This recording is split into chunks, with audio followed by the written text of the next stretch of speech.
Welcome to LinkedIn Live. I'm Rhett Power, your host. This is a special edition of the Power Lunch that I normally do around 12 noon Eastern Standard Time, Tuesday through Friday.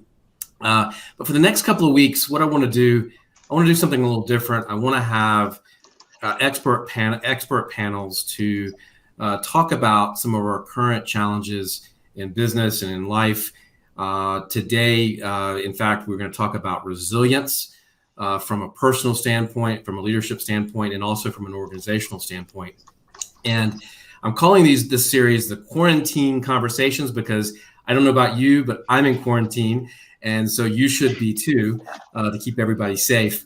And today I've got a world-class panel. I'm going to introduce those guys in just a second. But I'm going to encourage a few things. Number one, this is interactive. So please do ask your questions. If you have a question that you want to talk about, questions you have is sort of burning in your mind, please ask it. Now, we're broadcasting on LinkedIn. We're broadcasting on YouTube. We're on Facebook, Twitter, Twitch, and something else I can't remember. But ask your questions, and so that we can get to them.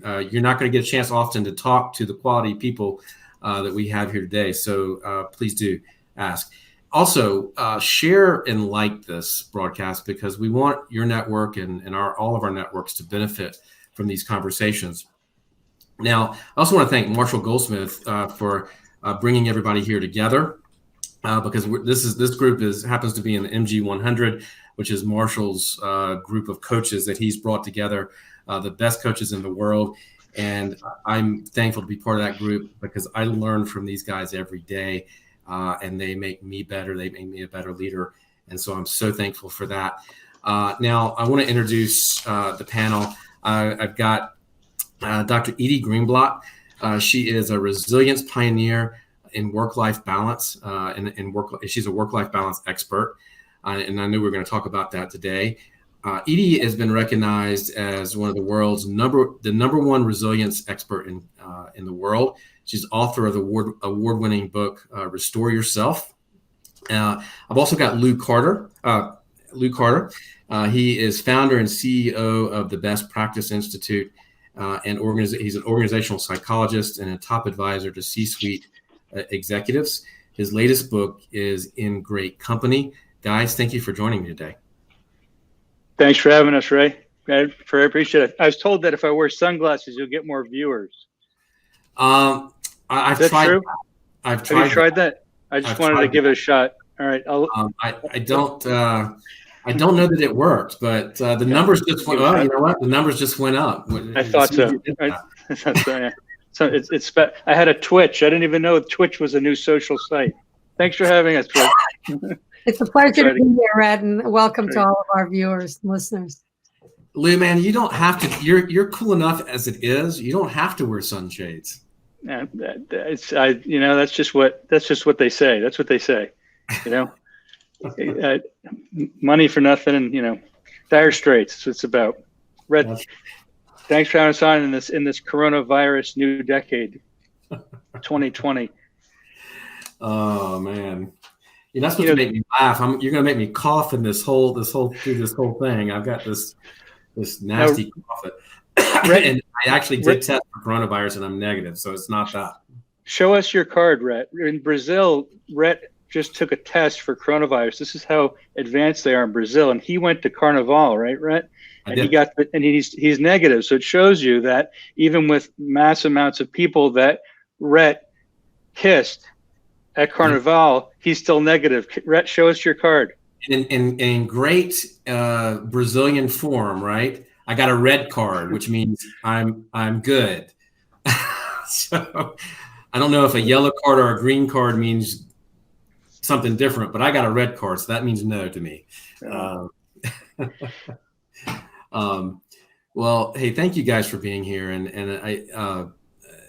To me, this is a really, really important conversation. And I think Sharon just joined us. Good to see you, Sharon. We have Sharon Melnick on. Hi, Sharon. Let me switch things up here and bring Sharon into the conversation. Sharon, hello. We can't hear you. Just unmute it. press the unmute. She'll be set. Hey, Sharon. She's muted. She's just muted. You click the little mute thing and she should be all set. Sharon, maybe put on headphones.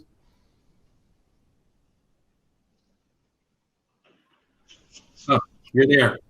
You're good. Hi, Sharon. Yeah, if you put on your sunglasses, you could hear better. So, Rhett, this is great. Today we're talking about the coronavirus and how we're changing, and really about, right? Isn't that right? And what we're doing to be focused and really move forward in this age, this new age, correct? Right? Isn't that right? And what we do for organizations. Tell us more, Rhett, about how set the stage for us so we can move forward. What I'm gonna do. So I want to talk about resilience because I have 3 of the top resilience experts in the world. I've got this amazing group of people right here that can help us be more resilient, and it is more than ever an important topic. If you'd asked me 10 years ago what I thought resilience meant, I would have thought when I ran my manufacturing company that it meant that I needed to get sleep, that I needed to eat well, that I needed to exercise, and take care of myself. But I think it goes a whole lot deeper than that. And so I want to hear from each one of you. What do you think resilience actually means right now, where we are in this situation? So, what do you think? So first of all, thanks for having us. And I've been working on resilience work since 1995, when I first started doing this work as part of my research at the Harvard Business School. When I finished the work and they were signing my dissertation, the chairman of my dissertation committee at Harvard said, "Are you trying to get a job in a biology department?" Because even at that point, after 6 years of working on resilience, there wasn't the understanding of what we mean really in organizational settings. So my work, I hope, helped change that, and the world's come a long way. So my definition is looking at resilience from a personal position. All right, we're looking at, in this particular case, resilience is having the energy and the wellness to do those things that you need to do. And we look in, and you can cut this in multiple ways, but we're talking about physical resilience, psychological and emotional resilience, cognitive, intellectual resilience, and social resilience. Okay, so we're talking about the physical energy to have what you need to do and the physical wellness to do what you need to do. And those are the dimensions you were talking about, Rhett, right? I need to sleep, I need to eat, right? We also need the cognitive abilities. We need the ability to do decision making. Right? How do we make decisions? How much capacity do we have to solve complex problems, to fight boredom? Okay. What are we doing about our thinking? So what's our cognitive energy levels? We also need to have social energy and connection, social and spiritual connection. How much capacity to access the social ties that you need to feel that they're there and use them.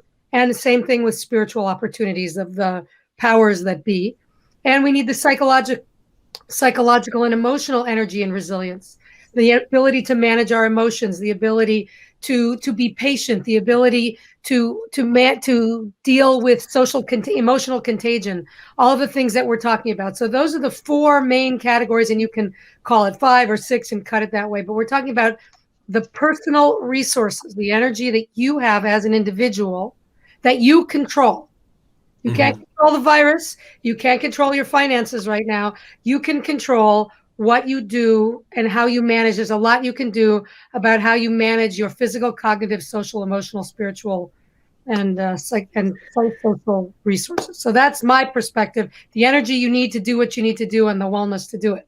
So we're not talking at the team level. I can talk about it, but we have other experts to do that. I'm talking about at the individual level. Then there's team and organizational stuff, and Lou and Sharon, I think, are going to talk about it. Lou, would you add anything to that from the personal standpoint? From my perspective, I definitely think of the personal standpoint too, because I think about the people we've been talking to in the last couple of days, from Anheuser-Busch, from manufacturing companies, from pharmaceutical companies, and there is this kind of I would say there's resilience, and it's calm. which is it's something that's very surprising. It's been surprising to us, is that people have become calm. So amidst this chaos, they're seeing the world, all these messages are being sent to them, and there's calm. Because like Edy said, there's really nothing you can do about it. So we have this kind of prophecy we're saying to ourselves, which are, we understand the things we can and cannot change, and the wisdom to know the difference between the two. And the companies we're talking to, the individuals we're talking to, are very much thinking about the future more than they are the present. And my perspective is economic perspective. I looked at and helped companies from 2001, 2009, and now in this crisis. I think about what happened just in 2009 with Stripe, Airbnb, Square, Zappos, and Sequoia Capital, and how they helped those companies to rebound during those times. And really with Stripe, Airbnb, and Square, they were born out of it. So you'll see mortgage crisis, subprime mortgage crisis, then 2009, Stripe, Airbnb, Square were born. And the reason for it was that they met an unmet need for the economy, but it was needed at that time. Instead of sort of staying on our couches and them staying on their couches, they popped back up. They were resilient, as Edy's was saying, and they enabled something that was much greater than themselves through true organizational change, and showing that through liquidity and through investment and thinking of the long run, you can really do amazing things with teams. And that's really what I focus on, and what I really look at within teams and organizations, is finding those companies that do something amazing, and recognizing that they asked our grandparents to go to war, and they're asking us to sit on a couch. So what can we do that we're sitting on a couch right now? That's my perspective. That's great. And just to follow on that is that, Louis, you're talking about how a leader can make that future forward impact. And the way that I think about it, a leader creates the weather on the team, right? Which kind of plants the seeds for that innovation to take place. The way that I think about resilience is that it's really like a self-management ability. It's the ability for you to be able to keep yourself kind of in that state, right? Where you can be focused and alert about the present, but you can also access the part of your mind that can think big picture, that can have objectivity and not kind of, only fear-based thinking in the situation. And that, I think, comes from being able to manage your nervous system, manage kind of your on button, and to be also able to access your off button, which, we can maybe go over some strategies for doing that. But I think it's really a self-management ability to be able to stay showing up as your best self, and to not, either be overly emotional or over-controlled, actually, right? In your emotion, kind of find that Goldilocks sweet spot. And for people to be able to, be less reactive and more intentional. And I think that there's, tools that we can talk about for that. But a leader has so much impact, and it's really about how can you manage yourself so that you can manage others. What is, that's a great segue into the sort of that question of what does that look like? How do you, I sort of struggling to get this question out. Is it something you can plan for or prepare for a crisis like this, or can you learn more resilience? I guess that's the question. Can you get better at being resilient, or is this a skill you can learn, you think? Go ahead. You were shaking your head. I just had to take the first shot at it. Back in 2005, Bill Gates gave a TED talk, and he said there's going to be a virus in the next 5 to 10 years. And he knew that we had so much investment in other things than viral outbreaks and in healthcare. And it would take such a small investment to help us through a catastrophic event like the one that's before us right now. So yes, there are ways of predicting the future. There are ways of being a futurist and really scenario planning what the future may be. And I have a friend who was a scenario planning consultant for a movie with Tom Cruise. You probably know of it. And the movie itself was about the future, right? And how can we think about what may happen in the future? The Jetsons, many things in the Jetsons were about the future, scenario planning. All of the things that we've been waiting for and knowing that catastrophes may happen, we've been talking about for years with agility training, emotional intelligence training, creating emotional quotients. So we've been told about this for years because we knew that catastrophes would happen. So there's no surprise to me. It would be more surprising that people are surprised about it. So if now more than ever, we can utilize these great tools that Edy and Sharon are talking about now, because now's the time to use the tools and also to think about what's going to happen in the next 10 years with scenario planning tools that people like Warren Buffett and Bill Gates very much used in the other 10% of their brain that most of us don't. Can we apply that to right this minute in the next 24 hours to week? Can we hit the reset button on, I mean, if we feel overwhelmed, if we feel stressed, if we feel like we're not making great decisions, can we hit the reset button right now and say, I've got to make some changes in the way I react. I've got to make some changes in the way I think. Because I have to lead through this crisis. Are there things that we can do right now to sort of change some of how we're reacting to this? Because, I mean, we're all scared. We're all nervous. We're all uncertain, but we still have to, we still have to perform, right? Edy and Sharon, you go ahead. Sharon, you want to go ahead? Go ahead. Okay, well, maybe set the foundation, and Edy can build on that. So, it's our nervous system that we have to respond to what was previously sort of the relentless demand and constant change, and now is a whole nother sense of threat level. And it's really important to be able to manage one's on button sympathetic nervous system with the off button, the parasympathetic nervous system. And here's why. Because again, we were already in a kind of an always on scenario.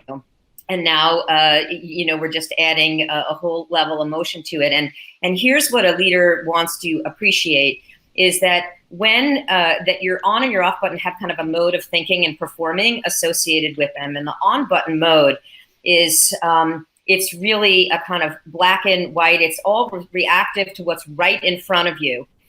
So in that way, it can be leveraged. It's the part of you that can help you kind of do tactics and get stuff done. But there are some distortions that you want to be aware of. One is that we literally only can do business as usual. We literally can't kind of think about the future. We just hunker down with kind of like doing things like well-worn grooves in our brain the way that we've already done them. Another thing is that in this mode, everything gets filtered through the kind of fear center of the brain. And because it's our survival mechanism, everything that we think will go through the filter of, and what does this mean about me? Or how will this affect me, right? And so we all have to, and especially as leaders, have to overcome that initial kind of biological hardwiring to be able to take that step back and to see the bigger picture. How does what I'm doing fit in with, how can I get out of my own head so that I can see it from the point of view and understand the individualized concerns of my team members? How can I access that bigger picture thinking, long-term strategic scenario planning that Lewis was saying is what's going to kind of create winners for companies? And so anything that a leader can do to kind of notice when they're really locked in with that tunnel vision, and to be able to take a step back and, again, and then maybe we can go into like literally some specific maybe breathing techniques we can demonstrate here, but to recognize when they're doing that. And optimal leading really comes from balancing one's on button with one's off button, getting the download of the bigger picture ideas, and then kind of putting them into place with implementation, taking that mental reset, getting the bigger picture ideas, then putting them into place. That's really what's going to enable a leader to lead best. Edy, what do you think? Yeah, I agree. So Sharon's recommendations are about notes. So I have the process that I use is called personal resource management, and that's how do you manage your personal energies. And there's sort of two tenets of it. One is know what restores and depletes you. Okay. And second is manage it. morning, daily, weekly, monthly, hourly, momentarily. And so if I use that framework to look at what Sharon's saying, Sharon's basically saying, be aware that this set of conditions or a particular narrative that you have in your head about the future, right? So I suddenly see that my sales are down 80%. Okay, click. What's the narrative that's playing in your head? Because the sales are down 80%. You can't change that. Okay. Right. There is no natural emotional response to sales are down 80%. You are generating. There's some natural responses to it, but no, you're generating a response. You're generating a response. Now it might be based on your experience, but you're generating a response. You have a narrative that says, if right at 80% sales, these things will happen, right? And then you go down into the black hole, right? And if this happens, that will happen. And if this happens, that will happen. And what Sharon's saying is, okay, if your narrative is harming you, you have to press the stop button, stop that. And you need to, the layer above that, right? When you're talking, it's about reframing it. Okay, I'm going to stop the sympathetic nervous system amygdala hijack, and I'm going to either reframe it so I can psychologically generate a new set of neurotransmitters, or I'm going to not have the energy to reframe it, in which case I'm going to go tactically right at it. Breathe, and Sharon, you'll talk about these, I'm sure. Breathing techniques and physical, physical and psychophysical triggers that you can use to bring your nervous system back into alignment so that you would then have the fuel to reframe it, right? So the first thing is, put out the fire and then start building the fire break, right? So you go in steps. And so it's really the core here is getting to really understand what are the behaviors and conditions that are triggering you, and what is it that you need to do to address it? So as soon as you can recognize the triggers, and then we can talk about, again, tactics on particular things. And I hope there are some questions, because that's the easiest way to get to the straight out tactics. Yeah, I have some questions, and we are getting some questions online that we'll get to here in a few minutes. There's a lot of people just chiming in and saying hello and thanks. Let's get into that. Before we get into what we can do for our people, let's quickly go into some of those techniques, because I actually want to see these breathing techniques live and in person. But what are some techniques that we can do to press that stop button, right? Because that's the hard part, because you get into this, you're in this whirlwind right now, and you're making decisions at 1,000 miles an hour every day that you're not making decisions based on full information, right? Because things are evolving. So how do you press that stop button and say, okay, I gotta get out of my own head here for a minute? How do you do that? Do you want to go with? Anybody want to chime in? They can. All right, Sharon, you go for it. Sure. There's two things that you can just kind of get started with. I'd say one is more of a psychological technique, which is, it's really helpful to have clarity on who you want to show up as a leader before you get into that moment, and continuously upload that throughout the day, right? Okay. So if you can kind of clarify, I call this idea like your horizon point. When you what's the outcome that you want, and then who do you need to show up as in order to forge that outcome? And I think the more that you can have kind of descriptors and a pithy phrase, confident leader, or strategic, appreciator, or whatever the verbiage is, that can kind of upload that into your body, the more it can kind of take you off your heels and put you back into the more powerful way, an intentional way of showing up. That's a way of being intentional. So it's almost like your self-talk, right? It's almost your inner dialogue, right, that you're trying to reboot. Yeah, and it's kind of a positive trigger in a way. All right, it's kind of coming back to a centering or an anchoring in yourself, like that you've already are operationalized and articulated who you want to show up as, and sort of getting back on the horse once you've been kind of kicked out of of center. So that's one strategy that people can do, and then another one is really balancing your on button and your off button physiologically. So we know that when you breathe out, you activate the relaxation response. So there's any number of variation on breathing techniques where if you breathe out for more counts than you breathe in. So at the very most simple, I mean, if you were just literally going to breathe in to the count of 4 and breathe out to the count of 8, let's just say. And if you did that for a minute or two, you would already notice, kind of a mental reset. And there are other variations, and maybe towards the end of the show, if you want to I can do an actual live demonstration of this. Maybe it will leave everyone kind of in a state of more resourcefulness. So that's one. And then I'll say maybe one other. If you find yourself getting kind of impatient or aggravated or frustrated, you're having kind of a quick trigger, we know that this is going to be a sign of stress. And you might even experience this physiologically as sort of like hot under the collar, or whatever. So you want to cool yourself down. So you can use cooling breath. So this is a reverse breath where you're going to open your mouth ever so slightly, breathe in as if you were sipping through a straw. Let's do it with you. Yeah, let's practice it. Yeah. So everyone, open your mouth, breathe in as if you're sipping through a straw. Breathe out through your nose. Long, slow, deep breath. And just do it a couple of times now as I'm talking.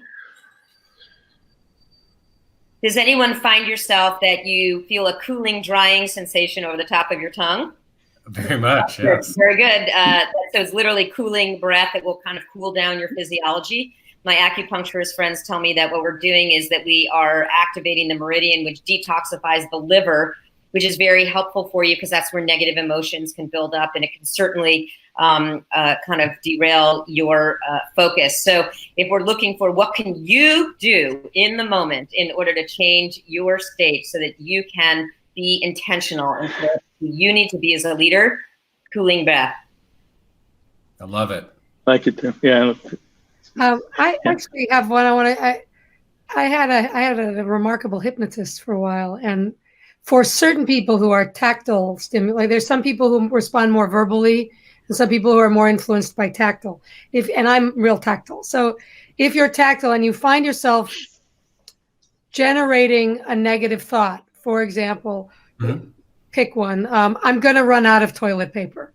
Okay, so now I have this narrative. I'm going to run out of toilet paper. Now, normally we would try to reframe it so I have enough toilet paper for this much time. I know when I can go to the store. You could reframe it. But if you can't get rid of it, you can actually just hit your forehead and say cancel. So, right. And if you've committed to getting rid of that. So think of a phrase that's not helping you. And then when you think of it, just hit cancel and say it. Tap yourself on the head and say cancel. Love it. Okay. And now, right? No, this isn't the Day of Atonement. No, exactly. It's synagogue. Okay. Sinned, okay. But it's the same concept that you associate a word, a thought, and an action. So if you are tactily, these are emergency stops, right? Then, so we have a few different levels, right? We want to do the emergency stop the problem. And then to catch enough, to get enough grip that we can now start to use strategies to determine what behaviors and conditions we're doing to restore ourselves. Okay, so you need energy to manage yourself. And so that's when at some point we should probably talk about, okay, what are some sort of basic things we want to get scheduled and calendared for everybody that this week while you're home, do it now. Enough of these things. So, but let me be quiet for a minute because I think go ahead and talk about them, please. Okay. So best practices are I talked earlier about these 4 general categories. So physically, what can you do physically to help enhance and retain your physical energies? Okay. So in Israel right now, my intern is allowed out of the building 10. He's living with 6 other people. He's allowed out at 10 minutes at a time. So we basically have him on a schedule to go out. He's got his alarm set and he will go out for 10 minutes and he will walk or run or do some kind of major cardio activity because he's used to high cardio. If he's somebody who's being and he's around a lot of people, so he needs to stay away from people anyway. So some kind of take advantage. He's got the 10 minutes, get on a schedule. We're good at scheduling. Set your alarm, use your phone. Every X number of minutes, what are you going to do? At what time are you going to go out? At what time are you going to schedule calls? The social piece is hugely important. Mm-hmm. Okay. Especially if you're locked in with other people, you need to be disconnected from those other people and either be left alone or connect with other people. So managing what social conditions do you need, putting it on a schedule. What psychological and emotional support do you need? And so actually going through this set of categories, and we're going to run out of time soon. So I want to do a quick, hey, what can I do? A couple of quick things. This is my book. It's on Amazon. You can get copies for like $6 used ones. Okay. If you can't afford a used one, I have a few in stock. I could send you if you're in a crisis. So that's all the stuff is in there and it's not a digital. I'm sorry. Second, I'm going to be doing, I'm offering free coaching, resilience coaching. And I don't have a link for you, but I have this. Here we go. Is that working? So if you send me an email at edy@askdredy.com and just say, I'm interested in the free resilience coaching. This is for people who are running organizations. And for coaches, I do coach supervision. We will also set up a coach supervision session. So if you're a coach and you want some support, edy@askdredy.com. We'll be doing that. And also, I have a brand new puppy, and if you need me to put him on camera to make everybody happy, let's see him. What's his name? His name is Buddy, but he's sleeping, and that's a good Buddy. thing. We got a few minutes. We'll have to wake him up before we leave. Let sleeping dogs lie. We'll bring him on before we leave. Yeah, we'll try to do that. Those are the offers. There'll be information. Just let me know how I can help. We have resources for you. We'll provide some coaching and support. So know what restores and depletes you. Get good at doing that. If you don't know, we'll help you. There's resources available. So I want to ask the next question. I got a couple more questions left. How important is our network right now to being resilient? What do you think, Lou? Yeah, I want to say that it's hugely important. We think about Maslow's hierarchy as being so important to this right now, and reaching out to external experts, to other people in the industry, just to get a finger to the wind as to what really is happening with everybody. It's so important to have that connection, that reconnection, we call emotional connectedness to other people. Here at Best Practice Institute, we're opening up Monday BPI community talks, and it's just about what's happening, what are we doing, what do we need, what can we provide, and letting people from all around the globe, all organizations, Fortune 500s, Global 500s, from the CTOs, CHROs, VPs of HR, doesn't matter who you are, come to us, talk to us, and we just open up this great forum for people to talk and to share, and everybody's seen. And you have something you want to throw in, you have a question you want to know something about, or you want to put up the flagpole to whomever you need to give it to, it's at BPI, and you could do that. And that's one of the things I wrote, sort of 4 things that I thought was very important is, being great really within your community, giving back what you're doing now, Rhett, bringing people together, sort of being so good that nobody can ignore you at this moment, because now we're called on to be at our greatest. And that's why all of us are stepping up, because we really know that this is a time of need. And, looking at the financial, where everybody's looking at financial, but you're doing what Edy and Sharon are saying, whether it's the cool breath or the reset button, not getting too emotionally hijacked, because we could do a lot of things. We could sell everything. We could be panicking, and we could buy some too at this low and have it go back up. We could be doing more things in terms of investing into new resources, new consultative resources. Got some people here right now you probably could work with in order to grow larger even afterward, right? So be calm. Know that you have the time to really get to that higher point. And the fourth one I have is to get the best ideas. That's to your question, Rhett, from your network, and suggestions from your network to make the best decisions for your organizations. And the way you can do that is through consortium, is through network, and through reaching out. You're not going to get anywhere isolating yourself. You'll get everywhere knowing from the larger system. It's also about too, I look at it too as right now, you as a leader, you have to make sure that your messaging, your tone, your emotional intelligence, all of that is in check, right?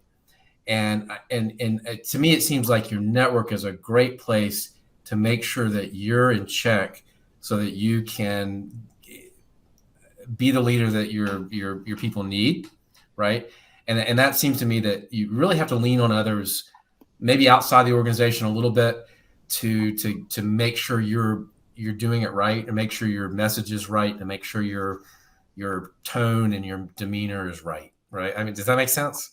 Let me say something about that, actually, because what the research shows is that a tone of realistic optimism is really kind of that delicate balance that a leader wants to strike in these times. Optimism is going to help you and your team, sort of have a positive mental movie of the future, right? Mm-hmm. And also make you and your team feel like there's things that you actually can do in order to bring about a desired outcome, right? And the realistic part, however, is really important, because you do want to set expectations. There is an unknown, a vast unknown right now. And we do expect that there is going to be discomfort or things that are out of control along the way. And I think it's very important to strike that tone in order to maintain credibility, right? Like, you really have to match where your people are now in order to move them, and keep them moving in that forward motivation. I think if you come in with false reassurances right now, that it's really going to hurt your credibility. So you can see that all of this it comes down to that self-management ability that each leader has to really double down on. And it's really an opportunity, sort of like that whole Chinese character of, kind of danger and opportunity. I think all of us, a way of being resilient is to ask the question, how might this have happened for me rather than to me? And just asking that question can be very, kind of thought-provoking or evocative. Not that any of us kind of brought this on, unless, some of us kind of think, okay, there was a collective unconscious about this, but not to kind of go there. That's for another program. But more to just be thinking about, what is the opportunity for me to grow here? For what needs to come forth from me, and how can I be even more effective at my self-management? And I think that that's going to help leaders be even more effective. And as long as we're, sharing a repertoire, a toolkit of tools here, I wanted to give one other that might be relevant in these times. I call it the panic reset button, right? And there is, if you kind of on the middle of your third finger, let me see if I can get my finger on the third phalange. So in the bottom phalange of your third finger, it could be either finger, but let's just say I'm going to show a point here for now. I've got to get this on the camera. There's a soft kind of indentation point. And what happens when we get into this panic feeling is that there's a sac around the heart that goes, and it makes us, we get this before presentations, we can't breathe. And so when you press that indentation point, it's soft, it doesn't have to be too hard. What happens is there's a nerve that runs up your arm, and it will relax that pericardial sac. And it can allow you to take that first breath that can, or deeper breath that will then allow a cascade of potential relaxation responses. For anyone can reach out to me and to kind of get a picture of this. Actually, I have a book. My book is called Success Under Stress: Powerful Tools for Staying Calm, Confident, and Productive When the Pressure's On, which I think is relevant. And it's there's a picture of that in there. But this is an example of, when I coach leaders and we do trainings for teams. These are the kind of examples of, you can start to see that from the ground up, that there's so much more that you can control. You are your own instrument as a leader, and you create the weather on your team. So the more that you can be intentional, right, and showing up who you need to be, the more that you're going to create the conditions for that innovation on your team. Thank you so much. Do you have a copy of the book you can show? I don't have access one. I just moved in the last 2 days, and I haven't unpacked my books, but I will get. It's called Success Under Stress, and I'll send you a copy, Rhett, and we can put it up on the post show notes. Yes, we will. We'll put the links to everybody's books on the post show notes, because that's where we're going to get most of our views anyway. I wanted to jump over to our audience, and Laura, thank you for joining us. Pastor, thank you. Hope, thank you so much for contributing. You've got a lot of questions in here. Scott Baxt, if I pronounced your name wrong, I'm sorry, Scott, but your question is good.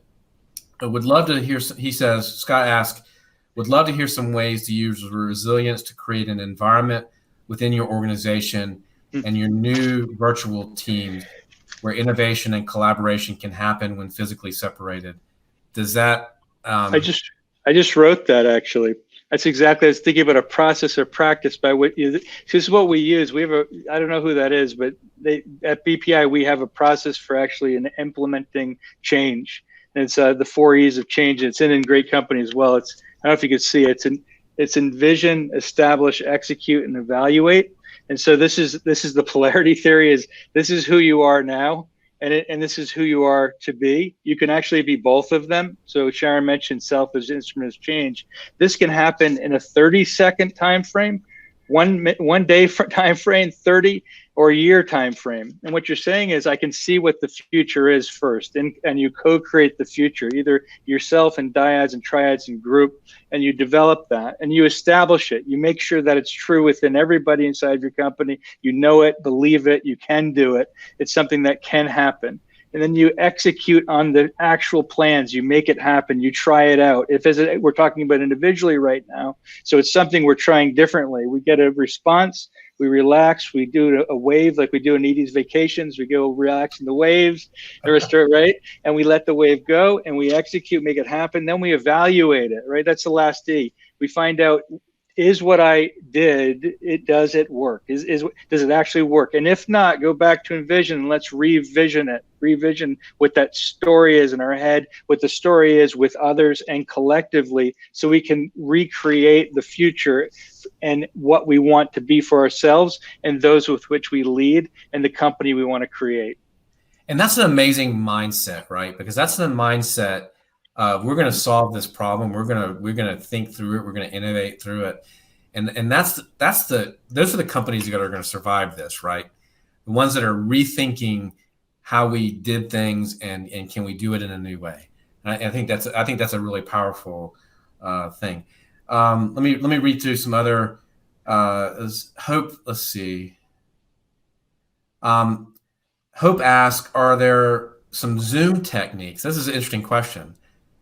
Are there some Zoom techniques that executive teams could use? Let me see. Well, let's just start there. Are there some Zoom techniques that we can use as team members to be more resilient teams? Yeah, I think that's a fascinating question. So there's a lot of work on virtual teams. So this isn't a new thing. So a lot of great material on virtual teaming. So you can Google and get books, and I can think of Chris Gibson wrote a terrific book years ago on virtual teaming. So first of all, the basic rules of team effectiveness.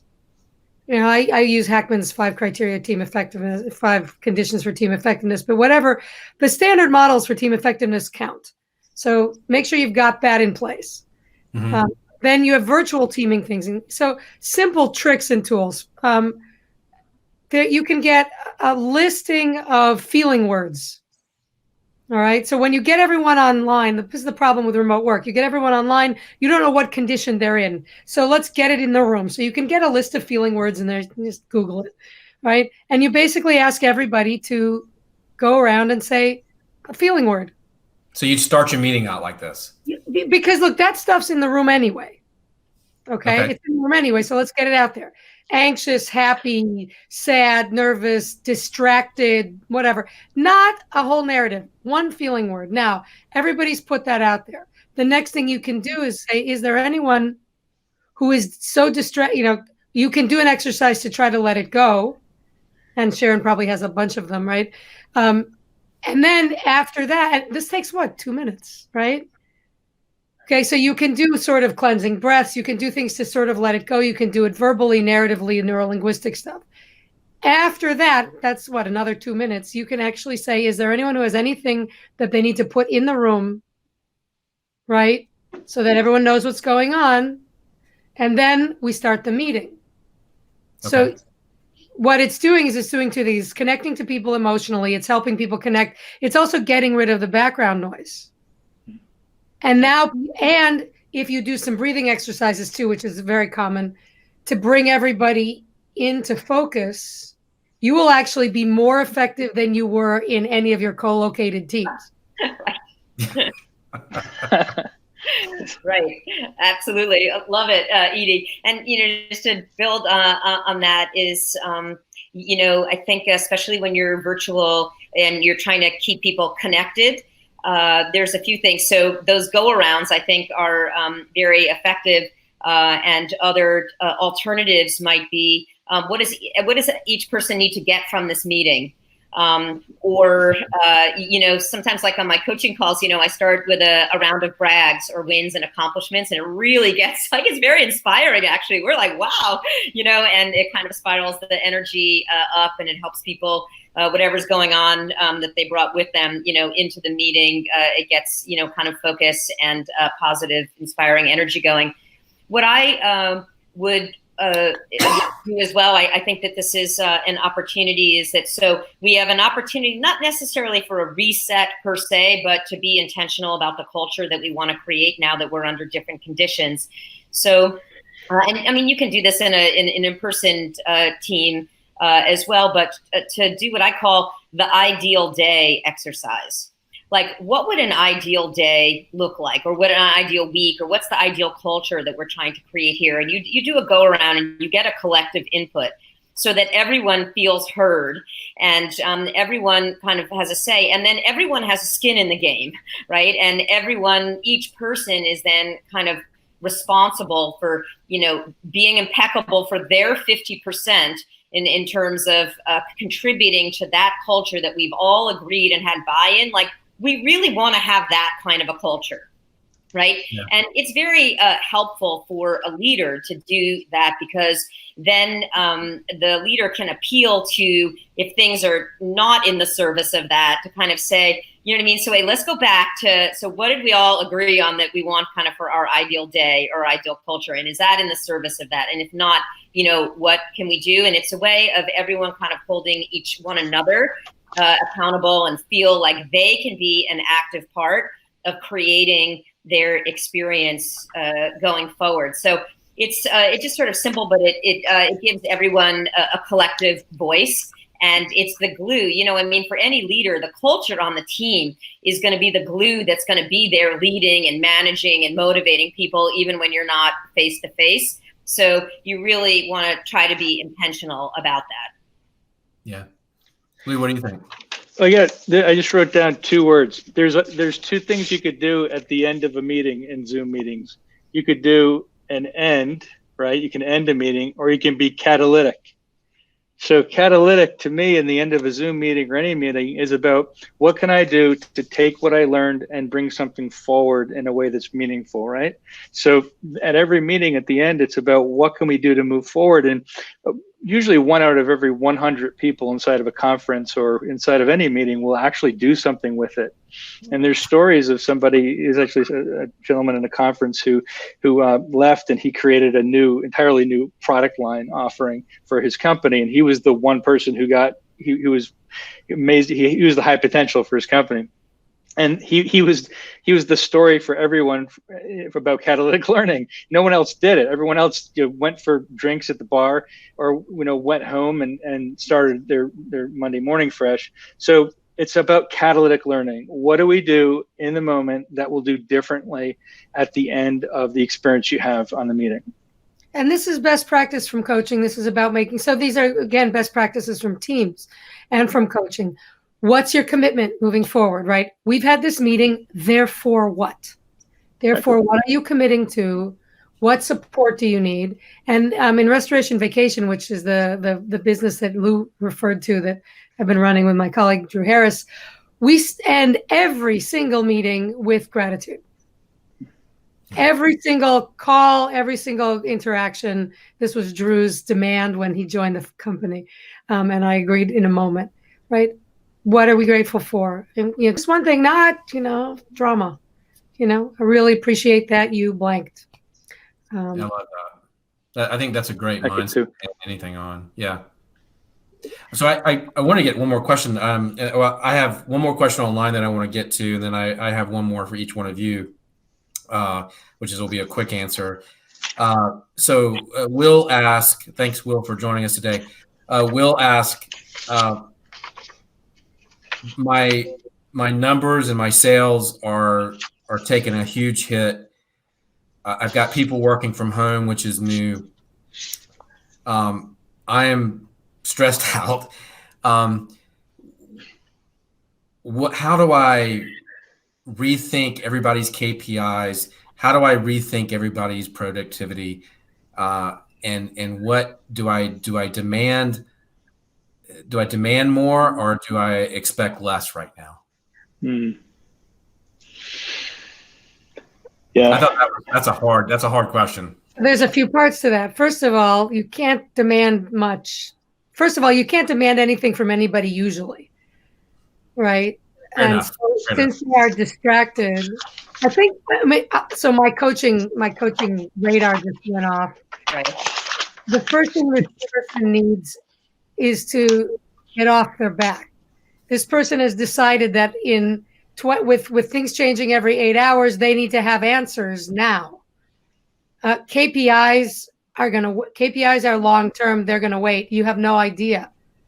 So I think there's a parsing. So my first thing says get some support, get a coach, get a friend, get somebody to help you get some proportion and prioritize things, because KPIs just don't matter right now. They don't matter because you can set whatever you want. And the question is, how do you make sure your people are okay? If they're not okay, right? Resilience is the base. If they aren't okay, if they are physically, cognitively, emotionally, socially, psychologically a wreck, depleted, exhausted, nothing happens. So first thing we have to do is get everybody up to functioning levels. Right. Okay. And now engage in what's possible. Stability. We would start with stability, I guess. And he needs to get off his back. Right? Okay. He's not supposed to, right? That's my thing that I'll set up. And I'm going to bend over to get the dog because I need to wake him up. So I'm going to disappear from the site for a second. No, I think that's good coaching. That's good coaching. What would you say, Sharon? Yeah, all of us coaches are sort of like, okay, what can we do to coach you through this right now? We appreciate the challenges that you are facing.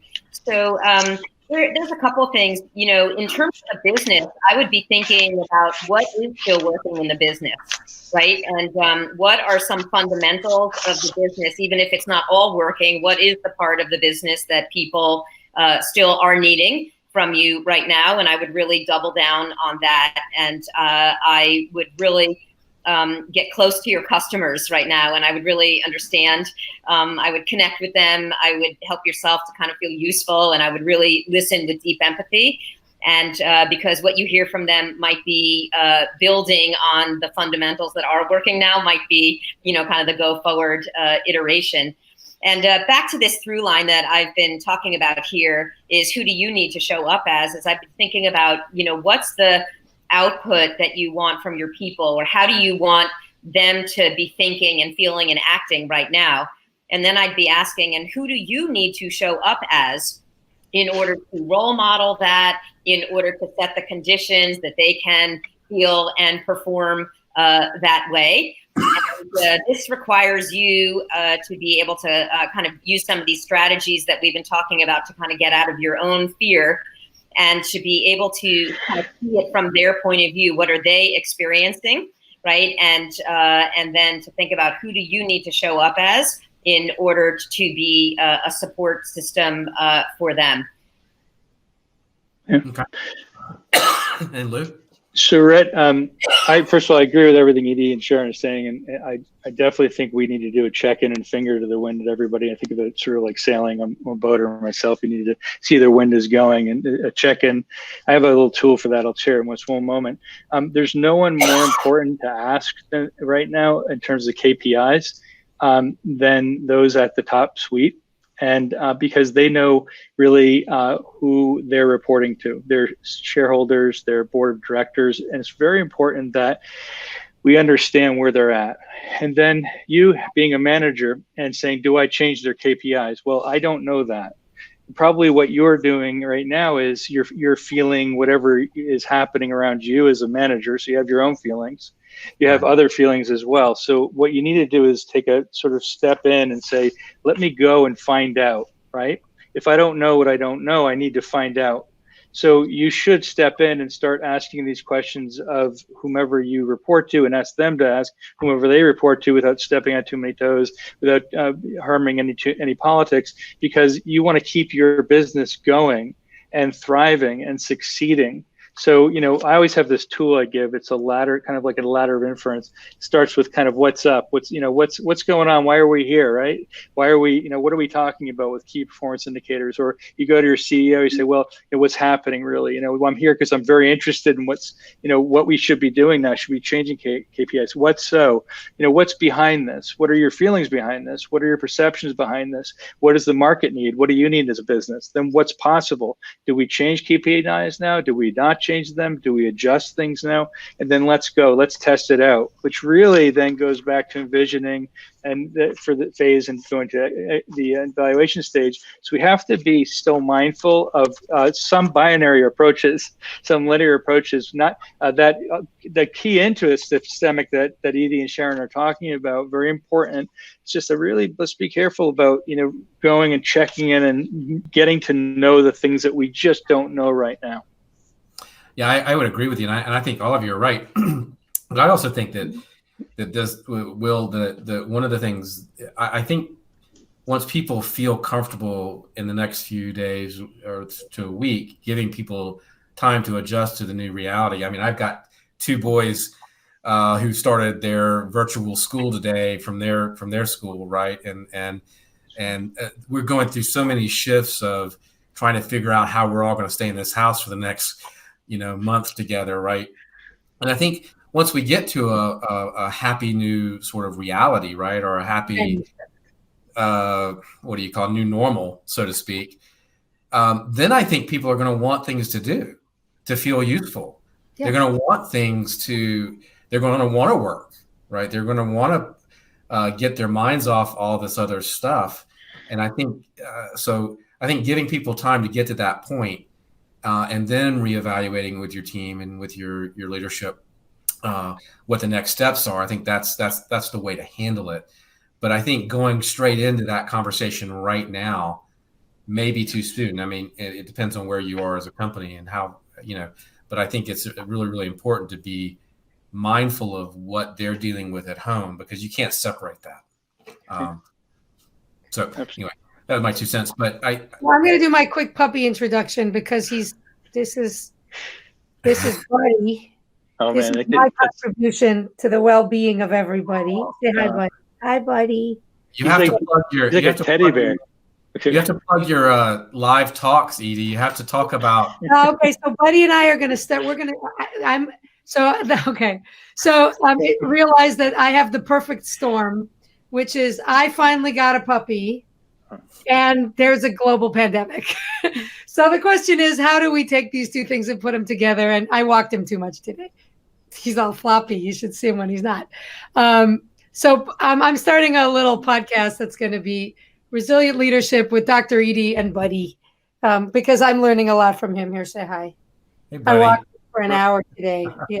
Up, Yeah, buddy? make them think you're all happy. Okay. So anyway, that's it. Make them think you're all floppy all the time. You'll see them later. So bye. Bye. Say goodbye. Bye. Okay. My last question for you guys is this: what advice do you have to people right now?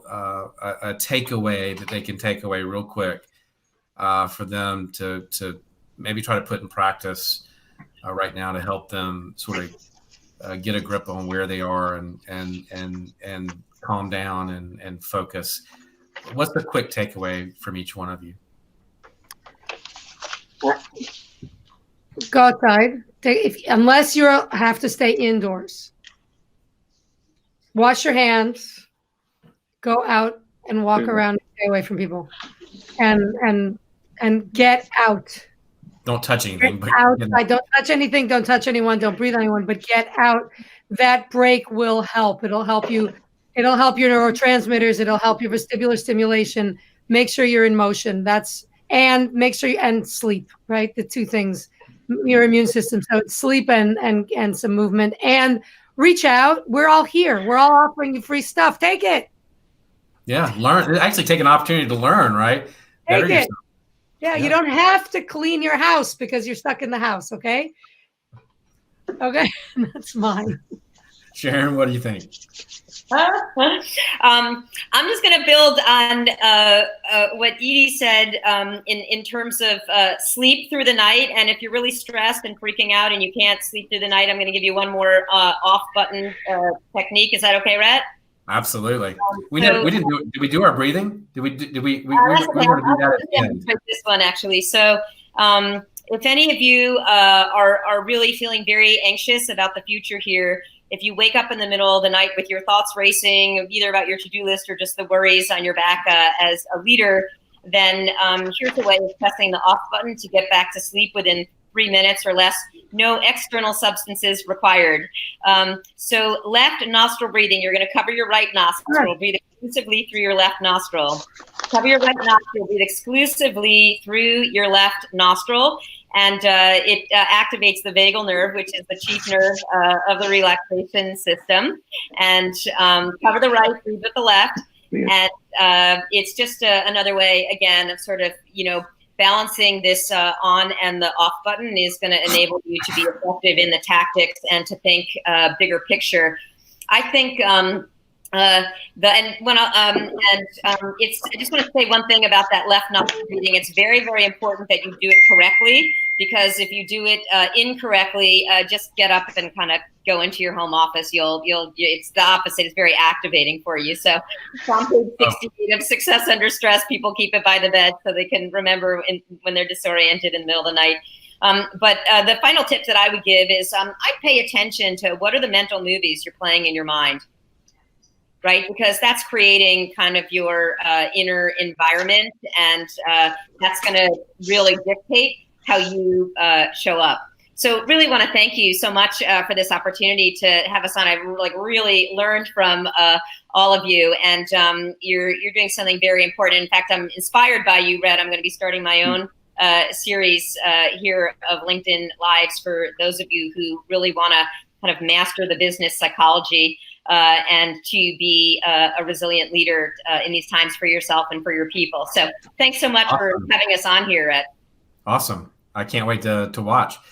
I'll watch it too. Hey, Lou, what you got? I've learned a lot. I mean, a lot I'm going to tell my family too, because I know what it's like to get quarantined with them. And so I come into this office, so there's no noise around me anymore. And so I've learned so much. And the first thing is really, to be great to yourself as well as others. Everything I've learned here is, really do a lot of self-care during this time, and letting go of what you think so the greatest good will come to you.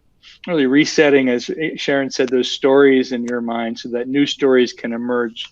And, focusing on financial still, right? But not freaking out, not going crazy with it, and coming to these conclusions that we have to, that we think we need to do. So still keeping your mind on the things that are necessary for our companies. And really the fourth one I said is, is keeping connected and getting ideas and suggestions from others, because there very well may be assumptions that you have inside of your own head or you're cooking up that just aren't true in the real universe outside of you. And you may be getting messages from news and media and even things you're reading that aren't accurate and do need to change sooner rather than later, so that we all can really get back to the normal that we require. Right. Great advice. Great advice. Great advice. Guys, thank you so much. Thank you for watching. Thank you for spending some time with us today. Thank you for your amazing questions. We got a bunch of participation, and I really do appreciate that. I hope you got what you needed. But all I would say is I'd leave you with this. Take this time to enjoy your family, your connections there, and being creative at home and with your family and loved ones. It's a great time to reconnect. I was on a call this morning, and one of the things I kept thinking about, someone told a story about a phone call he was on yesterday, and with a top CEO, and his toddler or little one was interrupting the phone call. And I thought it was fascinating because it is this intersection of work and family. And I think sometimes we tend to separate that. This is a great opportunity. I'm kind of excited to sort of bring my boys into this, into what I do, into my world, and spend more time with them, learning about and spending some time together. So go out and do that, and make that a priority, because that's, I think this is a unique opportunity for some learning about each other. And I think, anyway, I'm rambling. I'll stop rambling. And you guys have a great day, a great rest of your week. Thank you, Lou and Edy. Thank you very much. Take care of yourself. Stay healthy. Take care of each other. Bye. Thanks again. Stay healthy and happy, and we'll see you tomorrow on Power Lunch Live. I've got Pastor Elton, so we're going to be talking about his new book. So cool. See you. Thanks again. Thanks.